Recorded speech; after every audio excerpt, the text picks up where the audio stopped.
No Saber Direito desta semana você vai conhecer os aspectos do direito sanitário. Entenda a regulação, os processos administrativo e fiscal e saiba como os produtos de saúde e remédios são aceitos e registrados no Sistema Nacional de Vigilância Sanitária. As aulas são com a professora Priscila Menino.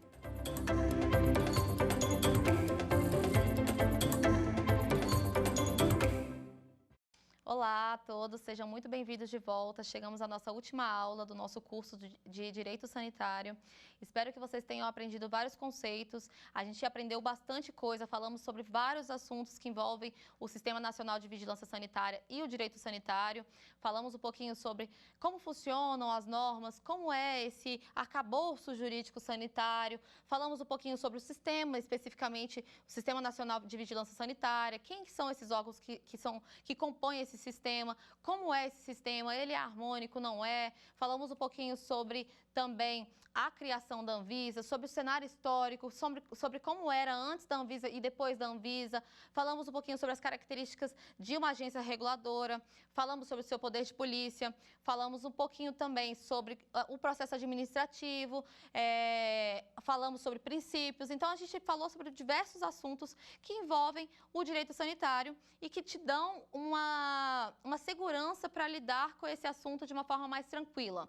Lembrando que esse assunto ele é muito específico, é um assunto muito com muita riqueza de detalhes e um assunto muito mutável, como eu mencionei com vocês. Mas o que eu sempre menciono é que é um assunto muito interessante por conta exatamente do que da forma como isso abrange a nossa vida, da forma como isso nos atinge. A gente lida o tempo inteiro com essas normas e a gente tendo elementos para saber como defender os nossos próprios direitos e os direitos dos nossos clientes é o melhor dos mundos, né? Agora, especificamente entrando no conteúdo da nossa quinta aula, a gente falou sobre o processo administrativo de uma forma geral, porque a gente estava falando também dos princípios que regiam esse processo administrativo. Mas acontece que no direito sanitário não existe só uma norma que rege tudo, são várias e várias normas.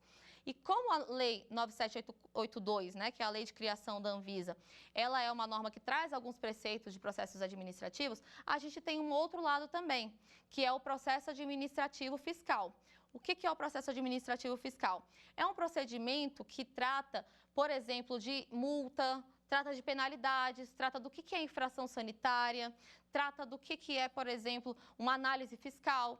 Eu já cheguei a dar uma pincelada desse assunto com vocês durante o decorrer do nosso curso, mas hoje nós vamos tratar especificamente sobre esse assunto, porque é um assunto que quem trabalha, por exemplo, em indústria farmacêutica, em indústria de suplementos alimentares, em indústria de cosmético, acaba tendo que lidar o tempo inteiro com isso. E nós, como operadores do direito, a gente precisa entender se aquele processo que você recebeu, aquela autuação, eventualmente aquele ato administrativo, ele está de acordo com a legislação ou não. Ele respeitou aquelas fases que devem ser respeitadas ou não respeitou? Então, a gente tem que sempre se atentar a isso. E é para isso que a gente tem que ter esses elementos jurídicos e que nós vamos aprender agora nessa nossa quinta aula. Então, vamos lá falar um pouquinho sobre processos administrativos fiscais, infrações sanitárias, o devido processo sanitário, classificação das infrações sanitárias, o processo administrativo fiscal sanitário e as suas fases e os meios de recursos cabíveis. Então, vejam que nessa nossa aula, a gente vai tratar bastante sobre uma norma muito antiga da Anvisa, mas que até hoje é aplicada de uma forma muito grande, que é a Lei 6437. A Lei 6437, ela foi publicada, né, em 77. Então, vejam que ela é uma lei bastante antiga no ordenamento jurídico. Ela é até anterior à Constituição Federal, mas ela é até hoje utilizada, não teve revogação dessa lei, né? Ela continua sendo aplicada e ela é aplicada não só pela Anvisa, mas ela é aplicada pelo Sistema Nacional de Vigilância Sanitária também. Então, pelos demais entes também, eles acabam recorrendo a essa norma. E essa norma, ela trata questões do que é infração sanitária. Então, ela traz lá alguns roles do que é considerado uma infração sanitária. Lembra que quando a gente falou em uma das nossas aulas que, por exemplo, uma pessoa que comercializa e fabrica um produto sem registro sanitário, ela está praticando um crime? Beleza, ela está praticando um crime e isso é a esfera penal. Agora, na esfera administrativa, dentro da questão da administração pública, o que está acontecendo com isso? Ela está praticando uma infração sanitária passível de penalizações. Então, a depender, obviamente, de vários fatores, como agravantes, atenuantes, o risco sanitário que foi envolvido, enfim, uma série de fatores, vai ter uma penalidade aplicada em relação a essa infração sanitária que essa pessoa eventualmente cometeu. Então, a Lei 6437, ela configura as infrações sanitárias e as suas respectivas sanções. Então, além dela trazer, por exemplo, o tipo sanitário lá do que é considerado, classificado como uma infração sanitária, abaixo ela vai trazer para o administrador, para quem está aplicando aquela norma, as possíveis sanções cabíveis. Então, por exemplo, uma pessoa, ela importou um insumo farmacêutico ativo sem a devida autorização para tanto, sem uma licença de importação. Para isso, ela pode ser penalizada como multa, devolução da carga, enfim. Aí vai estar estabelecido lá no artigo, né, o que vai estar sendo classificado como uma sanção. Então, além dela trazer o que é classificado como uma sanção, uma penalização, ela vai trazer também a sua respectiva sanção. Lembrando que essa norma, ela também pode ser utilizada, como eu mencionei, pelo Sistema Nacional de Vigilância Sanitária, em que pese diversos entes do Sistema Nacional de Vigilância Sanitária tenham os seus códigos sanitários próprios. Então, por exemplo, o estado de Goiás, ele tem um código sanitário próprio, mas além de utilizar o que está estabelecido naquele código sanitário próprio, ele pode recorrer à Lei 6437 também. Até porque, lembrando que a Lei 6437 é uma norma geral. Essas normas mais abaixo, mais específicas, que são esses códigos sanitários, eles não podem, de maneira alguma, ir de encontro ao que está estabelecido na Lei 6437, sob pena de inconstitucionalidade. Então, eles meio que trazem alguns até fazem uma reprodução do que está escrito lá na Lei 6437, mas por uma questão de ter ali o seu código sanitário próprio, eles acabaram publicando esse código sanitário próprio. Mas lembrando que eles podem utilizar o seu código sanitário próprio, mas pode também utilizar os preceitos que estão estabelecidos na Lei 6437, tá? E isso está previsto na norma, na 6437? Sim, a Lei 6437 ela tomou cuidado de trazer essa autorização, que fala o seguinte, o artigo 14.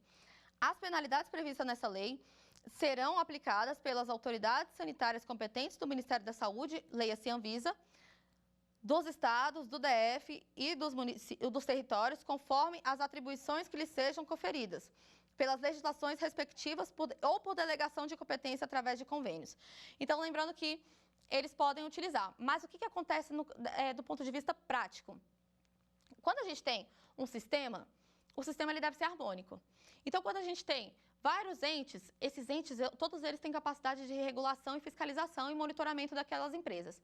Acontece que, eventualmente, por exemplo, uma empresa cometeu uma infração sanitária, ela recebeu um auto de infração. A Anvisa foi lá, lavrou um auto de infração e mandou para a empresa. Acontece que essa empresa é sediada, por exemplo, ali no DAIA, que é um complexo industrial que tem em Anápolis, né? Que as empresas elas receberam um incentivo fiscal para serem estabelecidas no DAIA, ali de Anápolis. Então, vamos supor que a fiscalização, a vigilância sanitária lá de Anápolis foi lá e também lavrou um auto de infração. É possível que 2 autos de infração estejam estabelecidos em um único ato? Então, a pessoa, ela praticou um fato. Esse fato é considerado infração sanitária. Só que ela recebe 2 autos de infração de um mesmo sistema. Então, isso, salvo, óbvio, entendimentos divergentes, como sempre vão existir, e isso é saudável, no entendimento majoritário, né, o entendimento jurídico que eu concordo é que isso gera um bis e idem. E há, inclusive, algumas decisões nesse sentido, proferidas, inclusive, pela Anvisa, no sentido de que um único fato não pode ser penalizado 2 vezes por um mesmo sistema, porque você vai estar praticando bis e idem. Você vai estar fazendo uma penalização dupla em um mesmo fato. Então, você está causando uma insegurança jurídica, até porque não necessariamente a decisão que a Anvisa vai tomar vai ser a mesma decisão que, por exemplo, a vigilância sanitária lá, a Anvisa do município de Anápolis vai tomar. Então, percebam que, por que existe essa questão de que não devem ter mais de uma autodifração em um mesmo fato? Exatamente para evitar que tenha, além da insegurança e a instabilidade jurídica, para evitar que tenham penalizações antagônicas em um mesmo sistema. Até porque a gente não pode ter essa mácula no sistema. O sistema ele deve ser harmônico.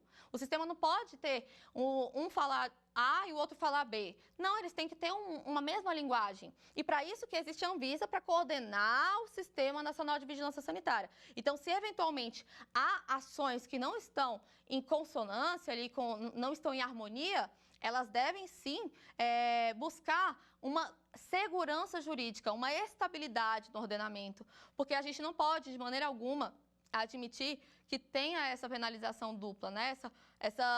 Essa possibilidade de mais de um ente penalizar. Porque eu dei um exemplo de que aconteceu em dois casos, né?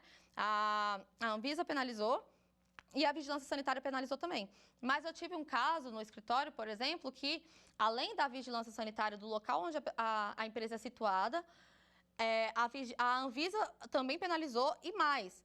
O local onde foi identificado um suposto desvio de qualidade. Então, por exemplo, vamos supor que eles verificaram que uma caixa de produto, uma embalagem de produto, né, veio sem o blister, que é aquela parte de dentro, né? Então, só veio a caixa, não veio o blister dentro. Eles questionaram, foram lá, fizeram análise fiscal e, de fato, identificaram que aquele produto estava sem o blister, estava só com a caixa, com a embalagem secundária. E aí eles foram falar assim, não, então, a gente vai lavrar aqui um laudo de análise falando que está sem o blister, você realmente cometeu um desvio de qualidade. E a gente vai lavrar para você uma autodifração. Vamos supor que isso aconteceu, vamos colocar em, sei lá, Manaus. Aí Manaus vai lá e lavra a autodifração. Aí vem, a empresa é situada, vamos colocar que a empresa é situada no Mato Grosso. Aí vai Mato Grosso e lavra outra autodifração, porque ela tomou conhecimento disso também. Aí vem a Anvisa e fala assim, não, mas eu que tenho o registro desse produto e vi que realmente... Aí vem e lavra outra autodifração. Então, percebam que em um único caso, 3 autos de fração foram lavrados. A empresa vai ter que suportar 3 penalidades diferentes. Então, isso não pode ser admitido no ordenamento jurídico, porque a gente está falando de uma instabilidade enorme. A gente está falando de um mesmo sistema aplicando penalidades diversas.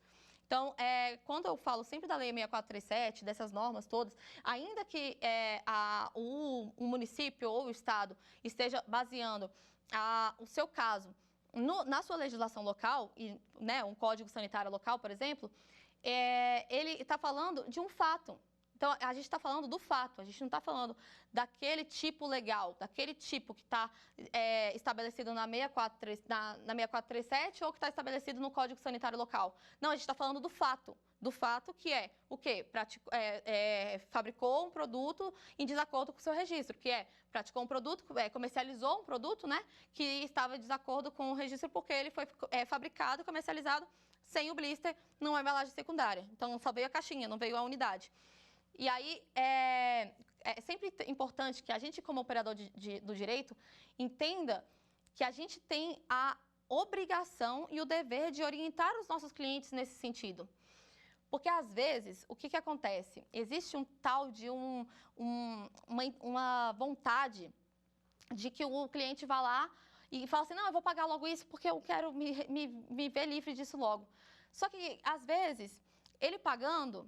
ele vai pagar, além dele pagar o valor da multa muito mais elevado do que poderia ou do que deveria, se é que ele concorda, até porque a gente, como operador do direito, a gente sempre fala que, na nossa opinião, tudo depende, né? Ele também vai ter que arcar, por exemplo, com a perda da primariedade dele em 3 instâncias diferentes. Então, ele vai perder a primariedade dele na Anvisa, ele vai perder a primariedade dele na Vigilância Sanitária Local e vai perder a primariedade dele na Vigilância Sanitária Estadual. Então, percebam que ele vai estar com prejuízo não só financeiro, ele vai estar com prejuízo jurídico também. Porque se, eventualmente, ele recebe um outro auto de fração, ele não vai conseguir ser considerado primário. E isso impacta sim na estrutura da empresa, na saúde da empresa, na própria, no ativo da empresa também, sabe? Porque essas empresas, elas negociam em bolsa, elas são negociadas o tempo inteiro e isso tem impacto também nisso. Porque se eventualmente ela recebe um auto de infração ou se ela tem um auto de infração lá pendente que ela recorreu, ou enfim, isso tudo vai ser analisado e pode diminuir o valor, né, o valor econômico dessa empresa, tá? E vale lembrar mais uma questão também. Quando a gente fala da 6437, a gente também lembra da questão da subsidiariedade. O que é isso?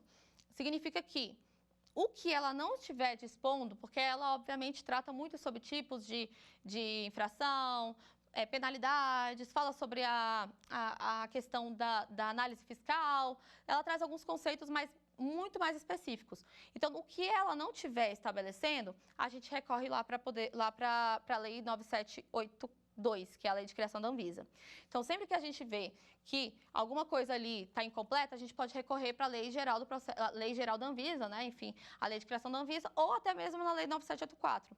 Então, sempre que houver também, por outro lado, um conflito entre Lei 9782 e Lei 9784, ou Lei 9782, né, que é a Lei de Criação da Anvisa, e a 6437, a gente vai ver também alguns critérios, como, por exemplo, a especificidade, a temporalidade, enfim, são vários critérios que a gente pode defender a depender do caso. Então, temos que analisar o caso concreto para saber o que é melhor para o interesse do nosso cliente.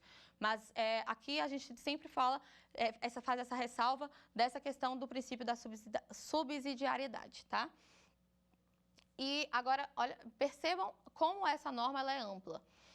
Só a Lei 6437 traz 41 tipos de infração sanitária. E ainda, dentro desses 41 tipos de infração sanitária, há ainda alguns tipos que são completamente abertos. Por exemplo, praticar inobservância à legislação sanitária. Perceba como isso é amplo, porque a legislação sanitária é muito grande, ela é muito, muito, muito grande. Existem vários e vários e vários fatores. Então, acaba sendo cheque em branco para a própria administração pública lavrar auto de infração. Então, por isso que é muito importante a gente sempre pensar de acordo com a lente da proporcionalidade da razoabilidade. Aquilo ali realmente é um auto de infração que merece prosperar? Já aconteceu, por exemplo, de ter auto de infração que foi lavrado com base em norma que não estava nem vigente no ordenamento jurídico, normas que tinham sido revogadas. Então, é muito importante que vocês tenham cautela quando vocês observem essas questões todas que envolvem processos administrativos fiscais, porque, às vezes, você pode defender o interesse do seu cliente ou o direito do seu cliente com base em questões pequenas. Por exemplo, esse caso que eu mencionei com vocês. Verificar se aquele fato que ele está dizendo que é infração sanitária realmente está estabelecido naquela resolução que ele diz que você inobservou. Ou, por exemplo, a norma, o fato ele foi praticado quando a norma já estava vigente ou não. A norma não estava vigente mais ou ainda não estava vigente e ele lavrou auto de infração em um fato que não era abarcado por aquela norma que ele disse que foi. Então, essas considerações todas, elas são tão relevantes do ponto de vista do operador do direito, porque a gente consegue, por exemplo, demonstrar para a Anvisa, olha, Anvisa, às vezes aconteceu aqui um pequeno equívoco, porque esse caso aqui não é isso, ou isso aqui não foi a minha empresa. E usar esses mecanismos de defesa mesmo, sabe? Porque são muitos tipos de infração sanitária, são 41 tipos e, como eu mencionei, são 41 tipos com alguns tipos de infração muito abertos. Então, prestem muita atenção nisso, porque a lavratura, né, de um auto de infração sanitária é muito mais comum do que vocês imaginam, tá? E aí, agora a gente menciona os tipos de infrações sanitárias. E aí a gente vai ver que são várias e várias e várias sanções para essas infrações. Essas sanções, elas podem ser aplicadas cumulativamente ou pode optar por uma só. Mas são várias e cada uma tem o seu peso. Eu vou falar para vocês quais são as possibilidades de sanções estabelecidas pela Lei 6437. Então, a gente tem advertência, multa, apreensão do produto inutilização do produto. Quando a gente fala de inutilização do produto, a gente está falando de recolhimento e incineração. Então, você tira do mercado o produto, ou se o produto estiver no mercado já, ou então se o produto ainda não estiver no mercado dentro da empresa, você vai mandar incinerar aquele produto, para ele se tornar inutilizável. Suspensão de vendas e ou fabricação do produto, cancelamento de registro do produto, interdição parcial ou total do estabelecimento, proibição de propaganda, cancelamento de autorização de funcionamento, cancelamento de alvará de licença de estabelecimento, intervenção no estabelecimento que receba recursos públicos de qualquer esfera, imposição de mensagem retificadora e suspensão de propaganda e publicidade. Vocês perceberam que as possibilidades de sanção são várias, e vai depender muito do caso. Geralmente, o operador ali que está fazendo ali, o técnico que está analisando aquele processo, ele vai optar por uma penalidade ou não, ela cumulativa ou não. Às vezes, por exemplo, se tratar de uma publicidade que não observou a legislação, até porque quando a gente fala de medicamento, existe norma que trata exatamente do que pode ser feito na publicidade de medicamento ou não.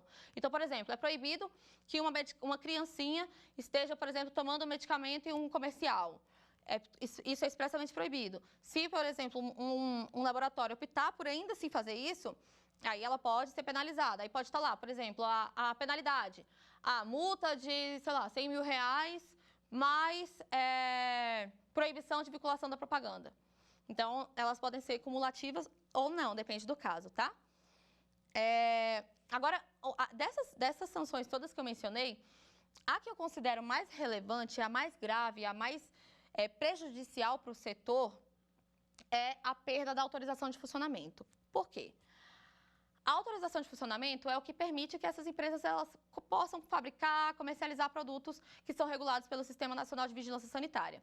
Sem essa autorização de funcionamento, a empresa não pode fabricar, não pode comercializar. E isso é tão sério porque se a empresa, a atividade econômica dela é fabricar e comercializar produtos que são regulados pelo Sistema Nacional de Vigilância Sanitária, se ela eventualmente perde a autorização de funcionamento dela, ela tem decretada a pena de morte, né? Eu faço um paralelo do que é uma pena de morte no ordenamento jurídico e regular, né? Enfim, inespecífico. E quando a gente trata de direito sanitário, o que seria considerado uma pena de morte para uma empresa? Seria a perda da sua autorização de funcionamento. E já aconteceu. No Brasil já aconteceram alguns casos que a empresa perdeu a autorização de funcionamento. E tem um caso que ele é bem emblemático, é um caso que ficou muito famoso, ficou famoso no sentido negativo, né? Ficou muito falado no Brasil em determinado momento por conta do que houve e das mortes que ocasionou. Eu estou mencionando o laboratório Enila, com o nome do produto era Celobar. Esse produto, ele era um produto que é uma espécie de...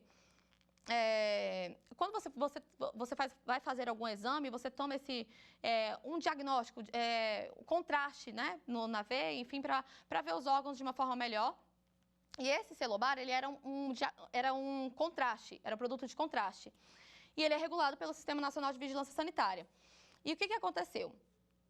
A Anvisa, ela exige que quando você faz alguma alteração no seu processo de fabricação, seja ela qual for, essa alteração ela deve ser informada à Anvisa, seja essa informação através da documentação lá, em um histórico de mudanças, quando não precisa pedir anuência, ou através de uma anuência para a Anvisa. Então, existem mudanças que são mudanças de implementação imediata e mudanças que são mudanças que dependem da autorização da Anvisa para serem feitas, porque envolvem um risco sanitário mais elevado. Como, por exemplo, a troca de um fornecedor de insumo farmacêutico ativo. Como o insumo farmacêutico ativo digamos assim, a alma do medicamento, é a molécula que efetivamente vai agir no organismo para tratar o que seja lá qual for a doença, ou a síndrome, ou que vai trazer o tratamento para aquela pessoa,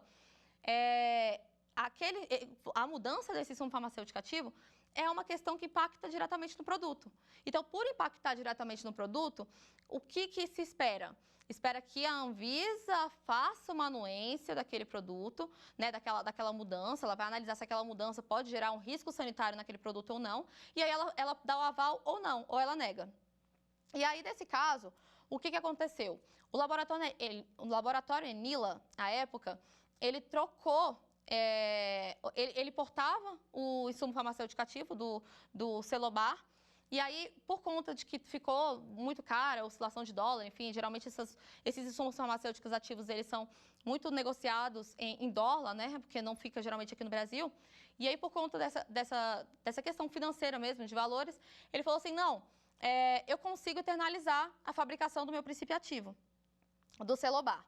Acontece que o sulfato de bário, que é o princípio ativo do Celobar, ele tem algumas cadeias lá, tem BASO4, BASO3, enfim, são questões químicas que envolvem essas cadeias químicas. E aí o químico, à época, falou, não, eu consigo fabricar interno. Acontece que ele fabricou. Só que ao invés de um contraste, por conta dessa cadeia química que é comum do sulfato de bário, aconteceu ao invés de se tornar um contraste, esse produto se tornou praticamente um veneno. E aí, diversas pessoas utilizaram esse produto à época, e quando eles utilizaram esse produto, eles acabaram tendo intoxicação e, em alguns casos, levou até a morte. Foram mais de 180 pessoas que foram acometidas com algum tipo de reação que teve por conta dessa troca, desse produto, que foi feita essa troca, né, de uma forma unilateral. A empresa não pediu anuência para a Anvisa, não submeteu isso para a Anvisa. E aí implementou essa mudança, só que aconteceu que o produto deixou de ser um contraste e acabou se tornando praticamente um veneno para aquelas pessoas que utilizaram. E acabou ensejando na morte de 30 pessoas. Então, até identificar que, de fato, aquelas mortes estavam sendo causadas por conta do contraste que a pessoa fez ao realizar um exame de diagnóstico, enfim, um exame radiológico, demorou um tempo. Isso é óbvio, né? Porque geralmente é a última coisa que a pessoa acaba pensando. Eles começaram a identificar isso fazendo uma ligação do que estava em comum para todos os casos, para esses 180 casos, mais de 180 casos. E aí eles conseguiram identificar que era sempre esse uso do lote lá do Celobar que utilizou esse insumo farmacêutico ativo que era fabricado dentro de casa e não importado. E aí isso gerou a decretação da perda de autorização de funcionamento do laboratório Enila à época. E o que aconteceu quando o laboratório Enila perdeu a autorização de funcionamento? Infelizmente, ele acabou fechando as portas e, ou felizmente, né, não sei, não tenho juízo de valor em relação a isso, mas a questão que impacta nisso é que as pessoas que faleceram, a família das pessoas que faleceram, elas tiveram dificuldade, por exemplo, de pedir reparação por conta, ou, enfim, pedirem danos, né? Essa reparação desses danos que foram sofridos por causa da perda daquela pessoa. Por conta que esse laboratório, ele perdeu a autorização de funcionamento e ele fechou as portas. Então, é claro que fica mais difícil, né, obviamente, de conseguir reaver essas condenações que foram feitas à época no Poder Judiciário.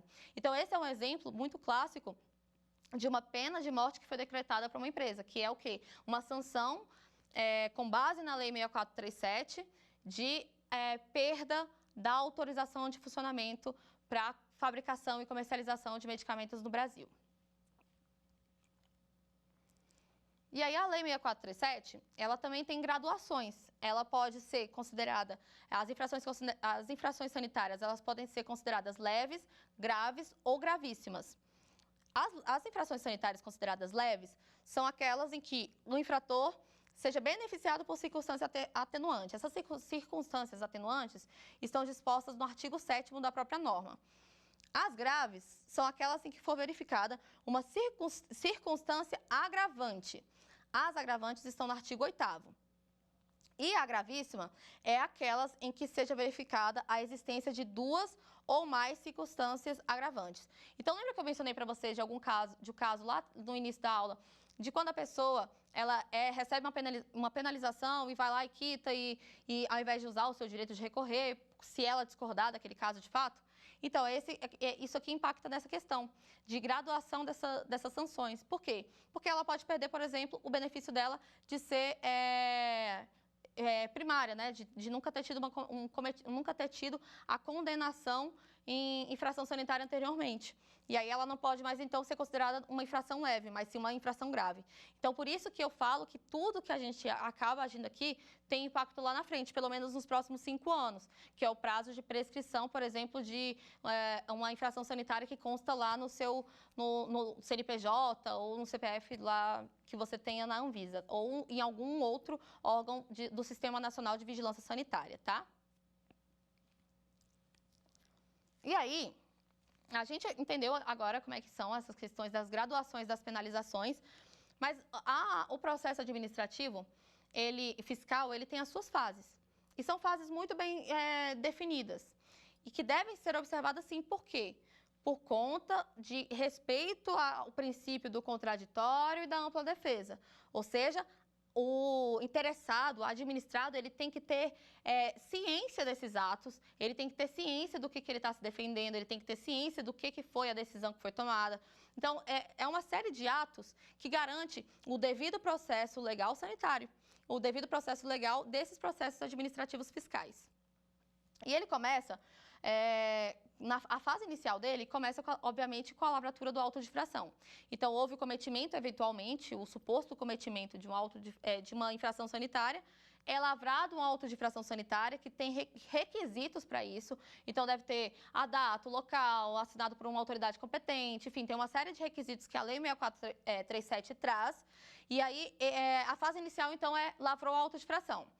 Depois do auto de infração, começa uma fase intermediária, que é a notificação desse administrado para que ele apresente a defesa caso ele queira. Então, ele tem 15 dias para apresentar essa defesa. Nessa defesa, ele pode alegar o que ele quiser. Ele pode alegar prescrição, ele pode alegar prescrição intercorrente, ele pode alegar decadência, ele pode alegar o que quer que seja.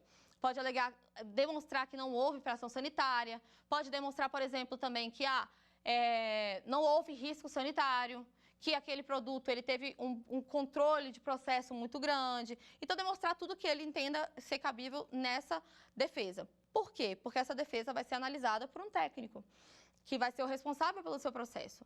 E esse técnico vai analisar se, de fato, aquelas provas que foram anexadas ali no auto de infração e que foram anexadas pela empresa ou pelo notificado, condiz e vai fazer um relatório. Esse relatório, ele vai trazer toda um apanhado geral do processo. Se a defesa administrativa foi apresentada tempestivamente, o que foi alegado na defesa administrativa, o que foi alegado no auto de infração, o que foi juntado de documentação e vai sugerir uma penalidade. E aí, depois que é sugerida uma penalidade, é aplicada é feita uma decisão. E essa decisão vai acatar ou não, né, essa penalidade que foi sugerida lá no relatório e vai falar para você assim, olha, você realmente cometeu uma infração sanitária, então você foi condenado por uma penalidade de multa de R$5.000. Ou não, o seu auto de infração foi tornado insubsistente por isso. Então, a frase intermediária, ela vai terminar quando? Com a questão um pouco anterior à decisão, porque a fase final vai ser quando vier essa decisão. Só que essa fase final, ela pode ser postergada. Por quê? Porque cabe a interposição de um recurso administrativo. Se você discordar dessa penalização que foi aplicada pela administração pública, a gente tem a possibilidade de entrar com recurso administrativo dentro do prazo legal. E o prazo aqui, quando a gente fala da 6437, ele difere do prazo da 9782, que é a lei de criação da Anvisa. Então, deve-se observar o prazo da 6437, quando você tem o auto de infração. O prazo da Anvisa é que você tem um auto de infração, aliás, o prazo do processo administrativo fiscal, que é o da 6437, você entra com recurso administrativo. Você tem duas possibilidades hoje de entrar com recurso administrativo na Anvisa, porque tem duas instâncias recursais. A Gerência Geral de Recursos, que é a primeira instância, e a Anvisa, e a diretoria colegiada da Anvisa, que é a última instância, é o órgão máximo. Então, você tem essas duas possibilidades. O primeiro recurso, você tem o prazo de 15 dias para fazer a interposição. Já o segundo recurso, que é o para a diretoria colegiada, você tem o prazo de até 20 dias. Então, a norma, a 6437, ela tem um prazo específico, porque difere do prazo lá da 9782, que é a lei de criação da Anvisa, que diz que todos os atos administrativos da Anvisa, você tem um prazo de até 30 dias para recorrer das decisões proferidas, tá? Então, só se atentem a isso. Por quê? Porque eu já vi pessoas perderem o prazo por conta dessa questão de que acha que o prazo sempre vai valer o lado da 9782, que é a lei de criação da Anvisa, mas não é. Ele vai valer o prazo aqui específico da lei 6437, porque é um prazo que está estabelecido de forma expressa na norma que trata de processo administrativo fiscal. Atente-se também à prescrição intercorrente, que é não só... Quando a gente tem esses processos, a gente vê que eles demoram muito a tramitar na Anvisa. Hoje ainda é mais rápido. Mas, por exemplo, há uns 5 anos atrás, esses processos eles levavam anos para tramitar na Anvisa. Então, o que acontecia? Acontecia a prescrição intercorrente, que o processo ficar paralisado. E aí ele ficava paralisado e aí você podia, quando viesse uma decisão e esse prazo, esse processo ficou paralisado lá e você viu que não teve ato nenhum, ato decisório nenhum, que tem o condão de interromper a prescrição intercorrente, você pode suscitar isso no seu recurso administrativo ou, eventualmente, judicialmente. Na maioria dos casos, a gente acabou tendo que recorrer ao Poder Judiciário, né? A gente teve que provocar o Poder Judiciário para lidar com essas questões de prescrição intercorrente.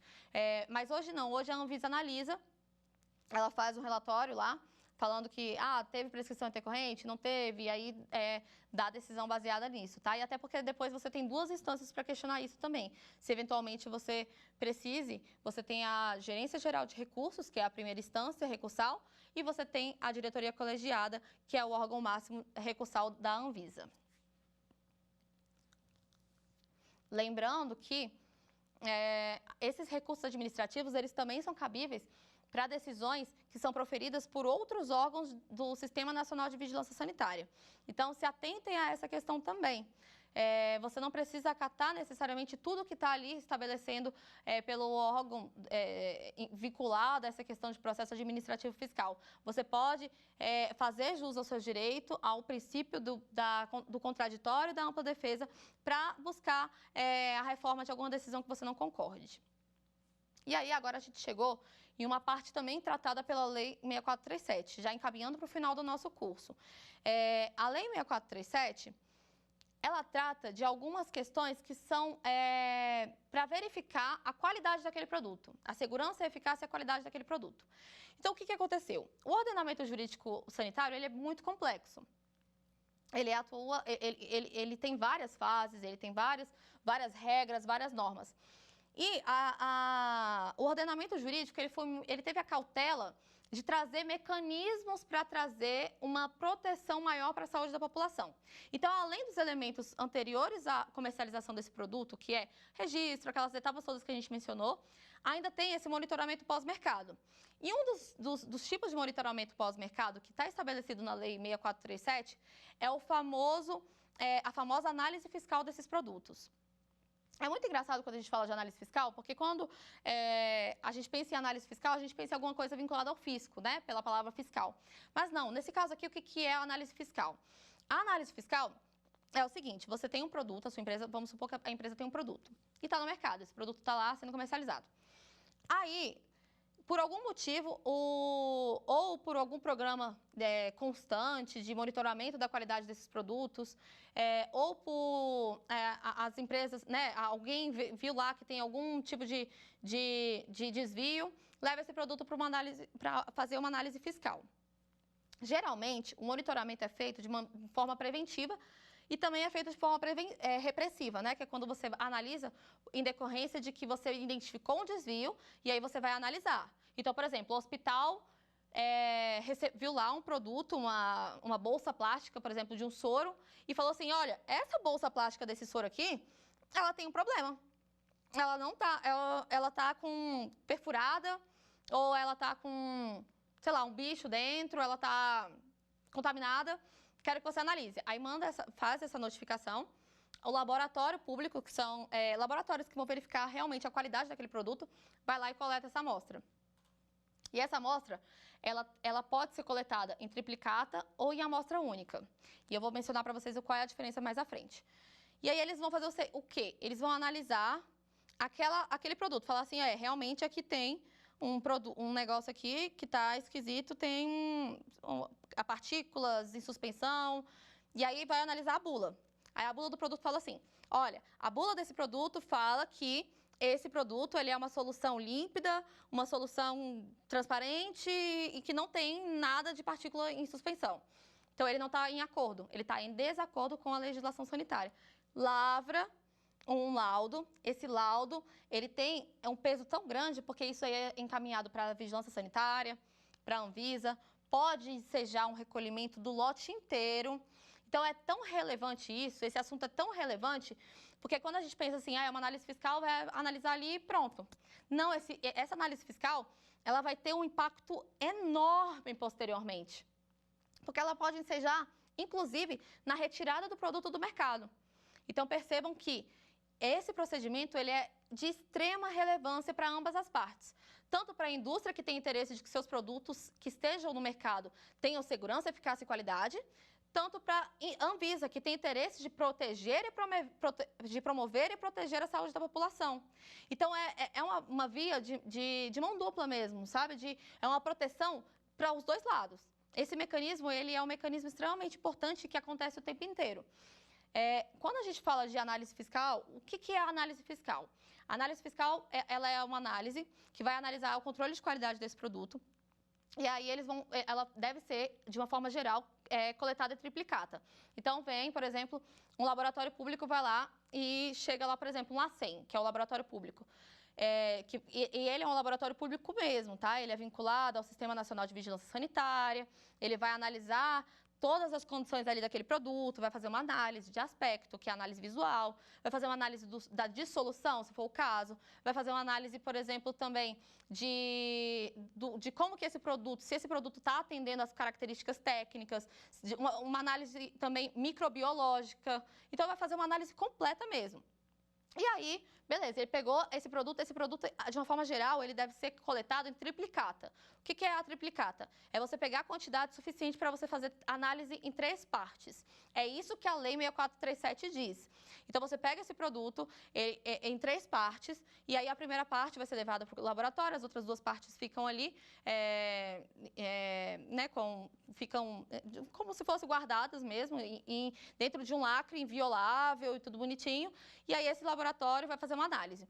Se, eventualmente, a análise der satisfatório, ok, deu satisfatório, liberado tudo, pode voltar a comercializar aqueles produtos que estavam ali. Se essa análise ela for insatisfatória, o que vai acontecer? A empresa tem o direito de pedir uma análise de contraprova, que é você analisar a segunda parte desse produto. E aí, pode acontecer, por exemplo, da primeira análise que foi conduzida, não foi conduzida da forma que a empresa usa, como é o processo de fabricação, porque às vezes o processo de fabricação, ele impacta no produto.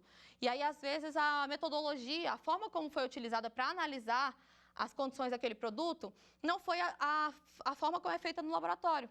E aí, por isso que a empresa é chamada, falando assim, empresa, eu tenho um laudo aqui que diz que o seu lote desse produto aqui está insatisfatório. Você quer fazer análise fiscal de contraprova? Aí a empresa pode falar, quero, aí solicita. Nessa análise fiscal de contraprova, a empresa ela pode optar por ir e fazer essa análise fiscal participando junto, lembrando que eu, por exemplo, como advogada, eu posso participar junto com técnicos da empresa. Então, eu posso e devo participar. Por quê? Porque a minha preocupação são os elementos jurídicos. A parte técnica, quem vai falar é o farmacêutico, é o químico, é o engenheiro químico, enfim, quem for designado para acompanhar essa análise fiscal. Eu, enquanto advogada, participo dessa análise fiscal também, mas eu vou para analisar o quê? O técnico da empresa me disse que não estava, o equipamento não estava calibrado, que é uma exigência que é feita para a empresa. O técnico também me disse que não foi permitido que ele olhasse tal coisa. E aí eu, Priscila, advogada da empresa, vou fazer o quê? Vou pegar e fazer questão de que esteja tudo constando em ata. Porque essa ata é o documento que vai definir o que aconteceu naquela análise fiscal. E aí, se aquela segunda análise fiscal foi considerada satisfatória, a primeira foi insatisfatória, a segunda satisfatória, vai para a terceira. Analisa a terceira, é o resultado definitivo. Se a primeira foi considerada insatisfatória, a segunda também foi insatisfatória, resultado definitivo é insatisfatório. E aí, o que acontece? Esse laudo, essa ata dessa análise, ela vai ser encaminhada, como eu mencionei para vocês há pouco, para a Anvisa, para uma série de órgãos e pode ensejar o recolhimento do seu produto. E aí você vai analisar. Eu realmente acho que tem um desvio aqui, então vou fazer o recolhimento voluntário. Ou não, eu acho que não tem, então eu vou apresentar uma defesa, vou apresentar uma manifestação para a vigilância sanitária, para o laboratório, para a Anvisa, enfim. Existem várias formas de você buscar a defesa para isso. Só que um fato específico, não cabe recurso contra o resultado da análise fiscal. Então, por exemplo, contra essa decisão insatisfatória, não cabe recurso. O que cabe recurso é, por exemplo, se você tiver uma determinação de recolhimento. Aí cabe recurso, porque é um ato posterior. Em que pese ele tenha vinculação direta com esse primeiro ato, eu não posso recorrer da decisão que foi feita do resultado daquela análise fiscal. Mas eu posso sim, utilizando o meu direito de ampla defesa, contraditório, recorrer sim daquela determinação, por exemplo, de recolhimento que foi feita. Porque por algum motivo eu achei que não foi observado, que deveria, enfim, eu acho que não foi feita a metodologia que eu faço na minha empresa. Então, percebam como é importante a orientação assertiva de um advogado que é sanitarista nesses assuntos todos. Porque esse caso que eu mencionei para vocês, por exemplo, ele dá uma segurança de que aquele produto ali, ele está sendo monitorado no pós-mercado. Só que o monitoramento, a gente também entende que o monitoramento ele deve ser adequado do ponto de vista de que a empresa deve ser, sim, informada, ela deve acompanhar a análise fiscal de contraprova se ela quiser, né? E aí, a excepcionalidade que existe eu mencionei para vocês que essas análises fiscais, elas devem ser feitas em 3 partes, né? Em triplicata. Mas há uma exceção. Há um único caso que aceita-se que seja feita a análise fiscal não em triplicata, que são 3 partes, mas em uma amostra única. E esse caso, ele está descrito expressamente na Lei 6437. Por quê? Exatamente por conta da seriedade disso. Exatamente em privilégio ao princípio do contraditório e da ampla defesa. E qual é esse caso? A norma fala que é quando a quantidade do produto ou a natureza não permitir a colheita de amostras. O produto ou a substância será encaminhado ao laboratório para realização de análise fiscal na presença do seu detentor ou do seu representante da empresa e do perito pela mesma indicada. Então, vejam que somente se a quantidade ou a natureza não permitir que seja feita a colheita da amostra em triplicata. Então, por exemplo, em relação àquele lote lá, só tem uma unidade do lote. Então, não tem como eu fazer em triplicata porque não tem. Não tem, só tem uma única unidade daquele lote lá. Então, aí ele vai fazer o quê? Ele vai colher em amostra única. Só que aí, quando é em amostra única, ele não pode fazer a análise fiscal sem a minha presença. Aliás, ele até pode fazer sem a minha presença, mas ele tem que me dar a possibilidade de participar dessa análise. Então, geralmente, quando você tem uma análise fiscal em amostra única, essa amostra é encaminhada para o laboratório, e aí o laboratório ele é notificado falando assim, dia tal, do mês tal, eu irei fazer uma análise fiscal em amostra única na unidade do seu produto XYZ, lote XYZ. Você deseja participar? Se desejar participar, solicite para participar. E aí a empresa solicita e pode participar dessa análise fiscal acompanhando. E eu até sugiro que participe, porque é muito importante que você saiba o que está acontecendo com o seu produto, com o lote do seu produto, porque a empresa também, ela tem o interesse de que o produto, ele não tenha nenhum gargalo, né, nenhum problema no processo de fabricação, no processo de transporte, até porque a responsabilidade da indústria, ela é solidária até o final. É a etapa toda, é toda a cadeia. Tanto a fabricação não termina no transporte. O transporte, apesar de ser feito por uma transportadora, que geralmente é terceirizada, ainda é uma responsabilidade solidária da empresa. E aí, além disso, até o balcão da farmácia, até lá no hospital onde vai ser administrado, tudo isso é uma responsabilidade solidária. E que deve, sim, ter a cautela de que você tenha o seu produto sendo manuseado da forma correta, observando a condição, por exemplo, de armazenamento correto. Há produto que não pode ter, por exemplo, não pode ser exposto ao sol, porque ele é fotossensível. Então, isso tudo tem que estar muito claro, por exemplo, na sua embalagem, na embalagem terciária, geralmente, que são aquelas embalagens grandes, onde carregam os produtos, né? Para que você fale assim, olha, distribuidor, cuidado com esse produto. E você também tenha certeza de que os seus parceiros, ou que a empresa lá, tenha certeza que o parceiro que está levando isso está garantindo a segurança, eficácia e qualidade do produto, né? E é por isso que o ordenamento jurídico sanitário, ele é tão completo, ele é tão robusto. Para evitar que tenha qualquer tipo de risco sanitário ou nocividade para a saúde da população. Então, superado todo esse caminho que a gente fez até chegar aqui, a gente percebe que a gente falou sobre vários assuntos, sobre várias coisas novas. Eu acredito que muita gente deva ter tido contato com esses conceitos pela primeira vez agora. É uma outra vertente do direito sanitário. A gente não está abordando aqui, por exemplo, o direito sanitário que trata de vigilância sanitária no sentido de saneamento básico. A gente está falando de uma outra vertente do direito sanitário que é tão relevante quanto, que é a questão de uma regulação sanitária. Uma regulação farmacêutica, uma regulação de suplementos, uma regulação de cosméticos, enfim, tudo que envolve esse amplo mundo e que impacta direto na nossa vida. A gente encaminhou para o final da nossa aula. Eu agradeço a presença de todos vocês até aqui, só que a gente ainda não terminou tudo. A gente precisa colocar em prática todos esses conhecimentos que a gente aprendeu nessa nossa quinta aula. Então, vamos colocar agora em prática todos esses conceitos no nosso quiz.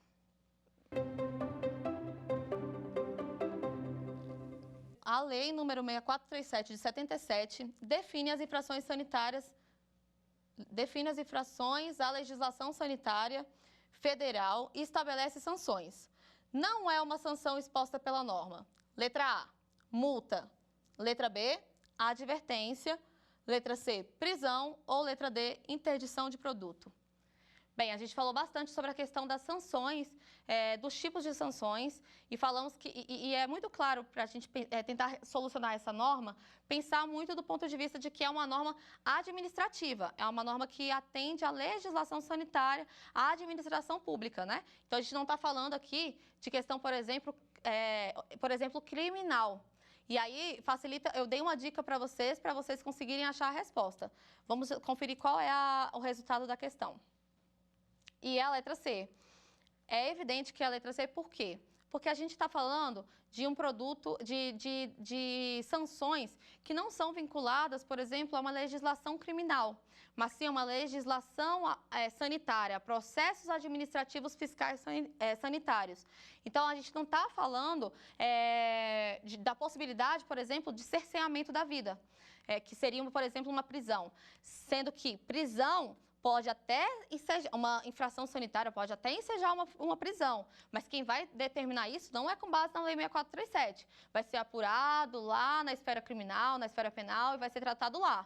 Então, se lá eventualmente houver uma determinação de prisão, não vai ser com base na Lei 6437, e sim com base lá no artigo 273, lá do Código Penal, que trata dessas questões de infrações vinculadas ao direito da saúde, tá? Agora vamos para a nossa segunda questão do nosso quiz. As infrações sanitárias são classificadas como A, leve, grave e gravíssima. B, leve, média e mediana. Letra C, grave e muito grave. Ou letra D, leve e média.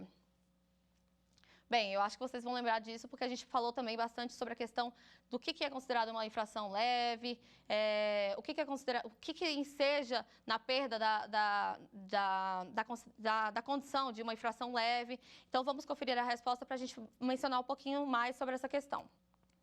E a letra A, leve, grave e gravíssima. Por que a gente sempre fala sobre essa questão de infrações sanitárias e essa questão de classificação mesmo?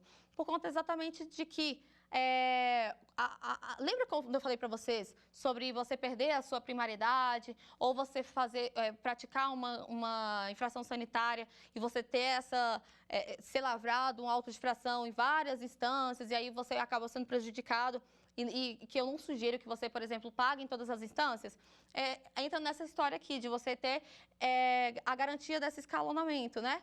De leve, grave, gravíssima. Então, o ordenamento, ele teve um cuidado de não trazer, por exemplo, toda infração sendo considerada da mesma forma. Não, ele escalonou. Ele trouxe leve, grave, gravíssima por uma questão de segurança jurídica mesmo. E agora vamos para a nossa última pergunta do nosso quiz. Indique a alternativa correta. Letra A. As infrações sanitárias não são passíveis de defesa pelo administrado, devendo o mesmo arcar com o processo e pagar a multa. Letra B. As multas previstas na Lei 6437 de 77 serão aplicadas em dobro em caso de reincidência. Letra C. Os recursos administrativos em face das decisões aplicadas pela Anvisa devem ser interpostos com o depósito judicial do valor integral da multa, sob pena de não ser conhecido. Letra D. O auto de infração somente será aplicado em face da empresa de grande porte, em observância ao princípio da economicidade.